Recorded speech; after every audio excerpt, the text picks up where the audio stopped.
What is going on, guys? Welcome back to the channel. Hope you all are having an absolutely amazing night. And while we are waiting for an update on the stroker build, I thought that I would at least give you guys a video on what it takes to do a manual transmission swap on your car or any car at all, whether that be a 6-speed like I have, a 5-speed, or even a 4-speed if you're doing a lot of the old school stuff. While these parts and this process is a little bit more specific to my build, it's generally going to be the same for just about all builds. And so you can sort of follow this in terms of just knowing generally what you need. I've been getting a lot of comments, and I really thank you guys for engaging with the videos. But I've been getting a lot of comments asking me questions about the whole process, you know, saying that they wanted to learn how to do their swap or they had a swap coming up, whatever the case may be. And so I thought I'd give you guys a quick video on just sort of the parts that you need and things that you may need to look out for. I've went over this in some of my other videos. Right now, we had a head gasket failure where we ended up getting coolant in this middle cylinder. You can see it's a lot cleaner than all the other cylinders. So we ended up getting coolant in this cylinder. Had to go ahead and take the head off and try to replace the gasket. As you can see, we do have the new gaskets up here right now. I got these Cometic gaskets. They have a really, really nice fire ring around the actual cylinder, so it should seal up really nice. I had a Cosworth gasket originally. This is what it looked like, and I sort of wanted to go with something a little bit different. And I'll give you guys some more engine updates at the end of this video. But as far as the 6-speed swap, these are generally the things that you're going to need. So number one is, of course, a transmission. This is a transmission that I was able to find on eBay. Now you can go to your local performance shop guy. They might have some transmissions for you. I know I searched here and far to find a trans for my car because so few of my cars came with a manual transmission that it was almost extremely difficult and impossible to find one that was for sale. I just happened to come across this one. Got a great deal on it. For anybody else that is running a Maxima build, if you do want to do a 6-speed swap, I do know the guys up at Niz Formants in Mebane, North Carolina. They have a bunch of transmissions. They can build you one, they can sell you one. So you might not have to look as hard to find one as I did, because originally I didn't know that they had so many transmissions. But I've been down to their shop, love the guys down there, and I was able to do a tour of the shop and everything. Found out that they got a lot of the stuff that I needed. But number one is going to be the transmission. Make sure that you get you a quality unit. And I do need to get some new seals for the axles as well. And speaking of other parts, you're going to need axles. Now, my axles are over here with the rest of my parts that I had to take out. You see, we got an intake manifold, we got headers and everything. But you're going to need axles. The axles that are up here for the manual are going to be a little bit different than the axles that you see on your automatic. And so if I bring this axle, which is the manual axle, if I bring this over here to my old automatic axle, you can immediately see some of the differences. So it's, of course, it's the same length for the most part. Yeah, the boots might be a little bit different. It's the same length for the most part, but you can see right here, the automatic did not have a seal that went with the transmission. The manual does. And it's the same with this longer axle right here. As you can see, the automatic axle is just one shaft. No type of seals or any type of plates or anything that actually go into the transmission. The spline goes in there and that's it. Whereas for the manual transmission axle, you can see right here on the end of the axle, there's another seal similar to this one. There's another seal on that axle. Another thing that you're going to want to make sure that you have is motor mounts. Oftentimes the automatic transmission mount is going to be different than the manual mount. This is the manual transmission mount. The automatic transmission mount looks completely different, mounts in a completely different space. And so you're going to want to make sure that you do have a trans mount for your swap as well. The fourth thing that we're coming along to is going to be your guide. So oftentimes, especially with front wheel drive cars, you'll end up having a axle guide that mounts to the motor that ends up basically being able to allow the passenger side axle, which is oftentimes the longer version of your axle, your CV axles. It often allows the passenger side axle to be able to ride from where the wheel would start all the way to or the transmission is. And so the guides for the automatic versus the manual is a lot different, especially for my car. You guys can see, just looking at the shape, this is how it would mount up. You can see that is made a lot differently than that one is made. And so you have to have a different guide to be able to make sure that the axle shaft is able to actually reach the transmission. And these are extremely difficult to find. You almost can't find them brand new. And if you're able to find a junkyard car, which, like I said, not many of the cars that I'm particularly doing my build on, not many of them came with manual. So it's hard to find one in the junkyard. So I was lucky enough to be able to know somebody that had that axle guide. And so I was able to get it off of them. Now for number 5, I feel like this is a no-brainer, but of course you're gonna need a clutch, a flywheel, and a pressure plate. Now, all that stuff is already in here. Of course, it's mounted to the motor, but it's already inside the transmission bell housing. The flywheel is going to be different for your manual transmissions versus your automatics. For your automatic transmissions, as you can see, I do have one here. Normally, your flywheel is a bit more of on the skinnier side of things. It's not as thick because it doesn't have to reach all the way into the bell housing. I think they call it more of a flex plate.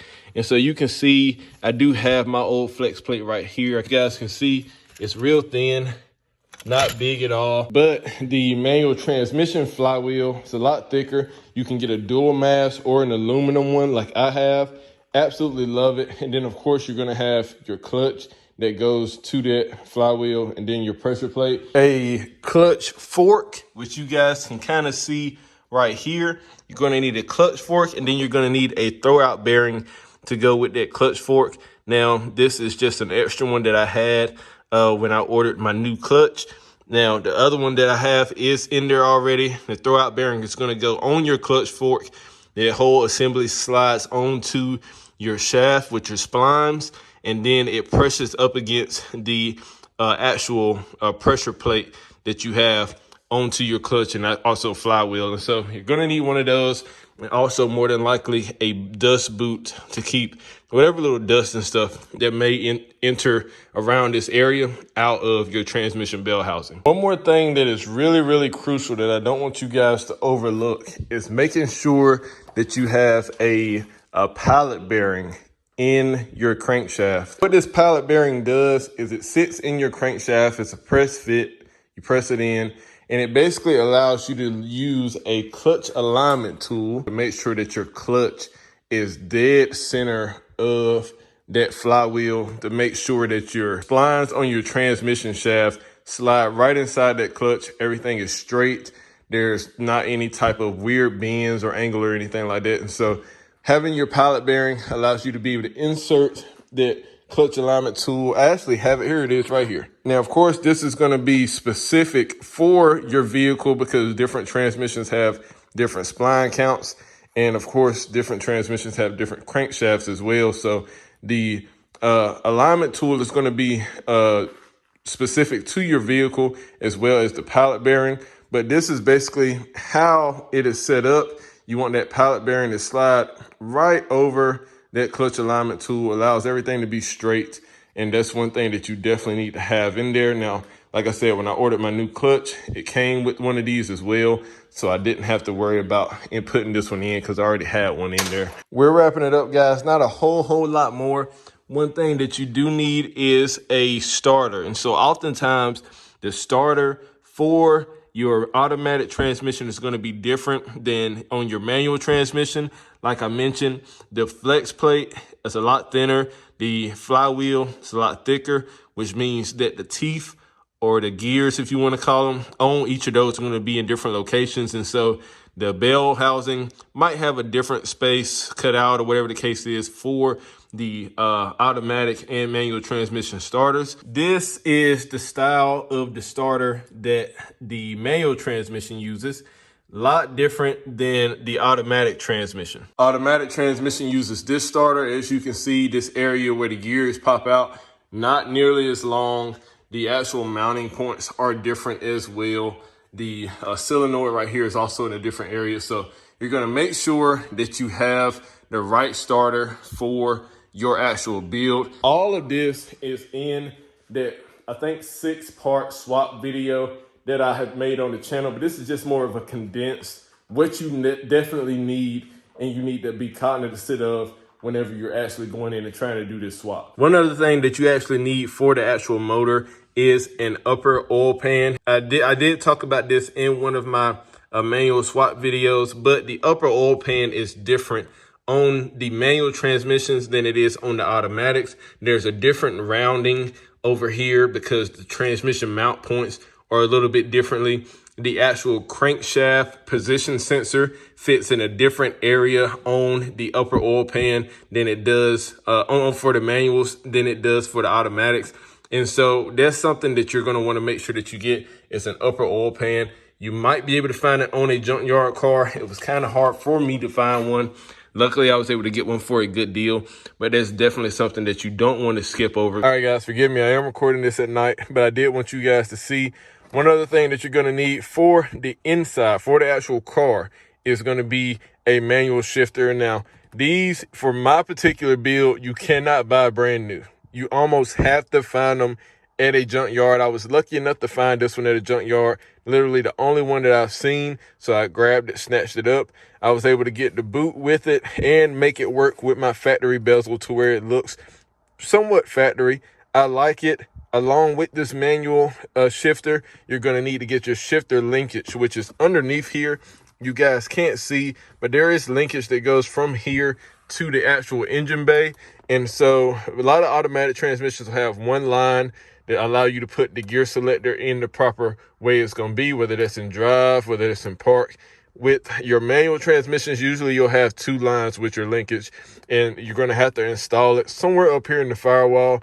I did do a video on that with the whole manual swap thing. One other thing is that you're going to need a clutch. And so here's your clutch pedal, and attached to that clutch pedal is going to be a master cylinder.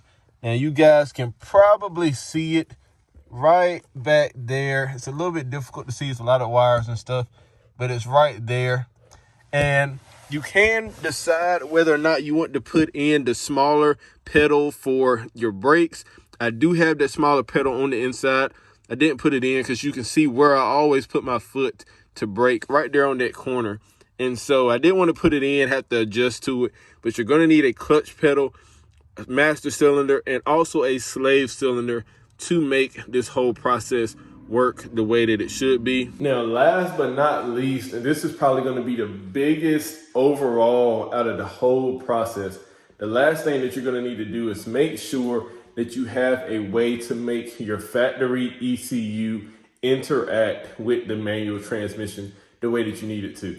If you have an automatic transmission, more than likely, you're going to have a TCM or a TCU, which is going to be your automatic transmission control unit. Now, with manual transmission, since you're manually doing the work, you don't need a computer at all to actually put the car in the gear that it needs to be in. With the automatic transmission, you do. And so one thing that you're going to want to have to make sure that you know is how you can wire up your factory wiring harness to make sure that the car thinks that it's in park and the car is doing no funny business, to make sure that you're able to start the car up, you're able to drive it. If you're able to wire it up so that the car thinks that it's in park or neutral, then you should be good to at least be able to get it started. And especially with it being a manual transmission, since you can put it in the gear that you want it to be in, then you should be able to go ahead and get it driving as well.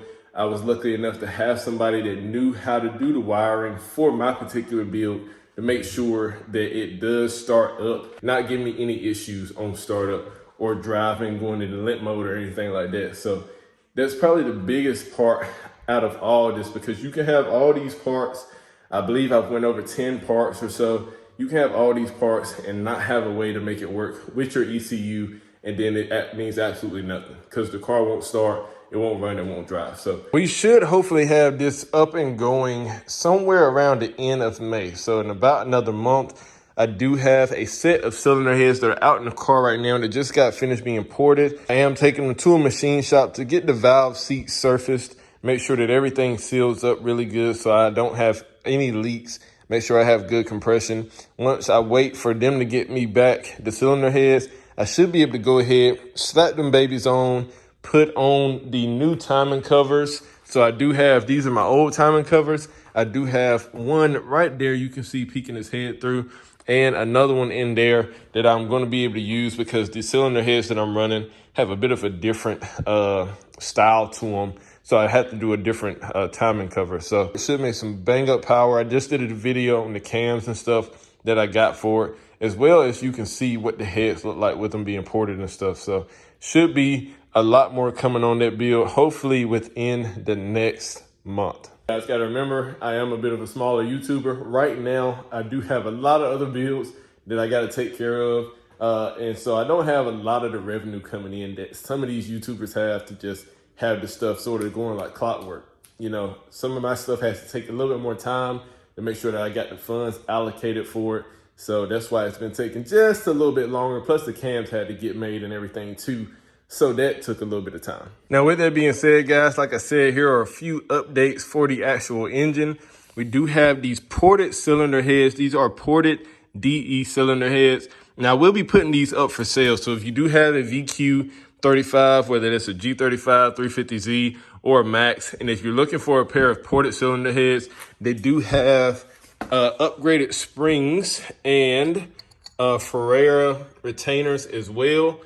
Big boy stuff. They also have oversized valves and basically pretty fresh heads, especially with the oversized valves. I absolutely love them, but I am switching to the HR heads, so I am getting rid of these. Like I mentioned in one of my previous videos where I talked about the cams that I'm getting, I do have those HR heads that I am also porting, and I do have some JWT cams. They're a lot bigger than these Tomei cams that I have, but these will be going up for sale too.